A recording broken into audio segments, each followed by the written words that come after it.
काही दिवसांपूर्वी पंढरपूरच्या चंद्रभागेत 2 वाहने कोसळल्याने घडलेल्या अपघाताबाबत आता अधिकृत सविस्तर सत्य घटनाक्रम समोर आलाय।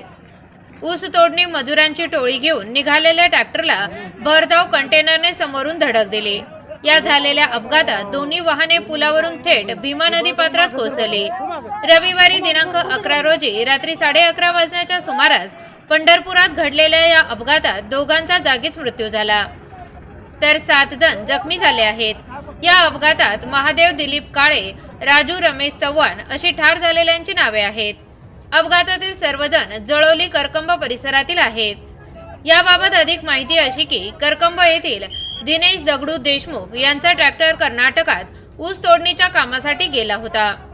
बेळगी कर्नाटक येथे 3 महिने ऊस तोडणी केल्यानंतर पुन्हा 10 मजुरांची टोळी घेऊन हा ट्रॅक्टर रविवारी रात्री पुन्हा करकंबकडे परत येत होता। या दरम्यान पंढरपूर येथील भीमा नदीवरील नवीन पुलावर समोरून भरधाव आलेल्या कंटेनरने ट्रॅक्टरला जोरात धडक दिली। हा अपघात इतका भीषण होता की अपघातग्रस्त दोन्ही वाहने पुलावरून थेट नदीपात्रात एकावर एक कोसळली। ही दोन्ही वाहने मातीच्या ढिगाऱ्यावर पडली, त्यामुळे मोठा अनर्थ टळला। सर्व जखमी येथील उपजिल्हा रुग्णालयात उपचार सुरू आहेत।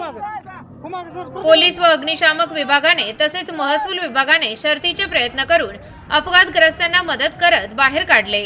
याबाबत नाना हनुमंत काळे यांनी पोलिसात फिर्याद दिली आहे। अपघातात महादेव दिलीप काळे वय वर्ष 50 राहणार जळोली आणि राजू रमेश चव्हाण वय वर्ष 40 राहणार करकंब अशी मृतांची नावे आहेत। तर जखमींमध्ये लक्ष्मण राजेंद्र चव्हाण वय वर्ष 38, सुवर्णा ज्ञानेश्वर पवार वय वर्ष 45, अनिता भारत काळे वय वर्ष 19, विनोद सुखदेव गोमटे वय वर्ष 30, नाना हनुमंत काळे वय वर्ष 32, देवा राजेंद्र चव्हाण वय वर्ष 8, राजेंद्र चव्हाण वय वर्ष 4, ब्रिजेश कुमार वय वर्ष 35 अशांचा समावेश आहे।